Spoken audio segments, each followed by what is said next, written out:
गुरुचरित्र अध्याय 9। पूर्वपुरामध्ये श्रीपादांनी एका धोब्याला कसा अनुग्रह दिला त्याची ही कथा आहे। श्रीपाद स्वामी नित्य नेमाप्रमाणे गंगेवरती स्नान संध्या करण्यासाठी तिन्ही त्रिकाळ जात असत। त्या गंगेच्या काठावर एक धोबी रोज कपडे धुवायला जात असे व गुरुमूर्तींना नित्य नमस्कार करीत असे। एक दिवस श्रीपाद धोब्याला म्हणाले, तू नियमितपणे निरपेक्ष बुद्धीने मला वंदन करतोस, तेव्हा तुझी ही भक्ती पाहून मी अत्यंत संतुष्ट झालो आहे।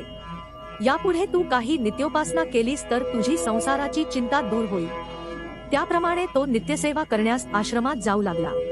रोज आश्रमामध्ये झाडलोट करून सडासंमार्जन करू लागला।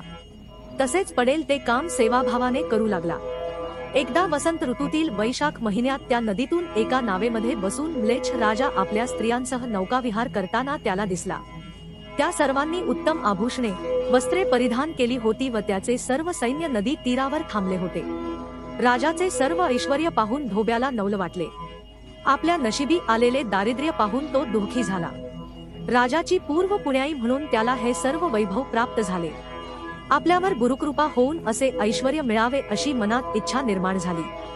श्रीपाद स्वामींनी त्याच्या मनातील इच्छा ओळखली। गुरूंनी त्याला जवळ बोलावून घेतले व कसली चिंता करतोस असे विचारले। राजाचे ऐश्वर्य पाहून माझ्या मनात असे सुख मिळावे अशी इच्छा निर्माण झाली व आपली सेवा करीत असताना मन विचलित झाले, तरी मला क्षमा करावी। तेव्हा श्रीपाद स्वामी म्हणाले, जन्मापासून तू खूप कष्ट व हालअपेष्टा सहन करीत आहेस। तुझ्या मनातील तमोगुणामुळे तुला राज्यपद भोगावेसे वाटते।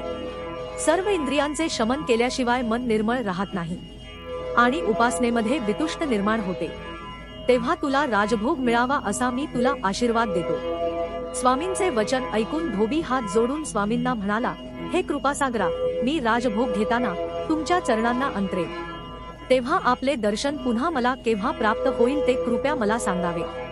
तेव्हा गुरु त्याला म्हणाले, वैदूर नगरात माझे काही कारणाने येणे होईल। पुढील जन्मी तुला अंतकाल येईल तेव्हा मी नृसिंह सरस्वती अवतारात तुला दर्शन देईन। श्री गुरु पूर्वपुरात राहून नंतर अदृश्य झाले, कारण त्यांना पुन्हा अवतार घ्यायचा होता।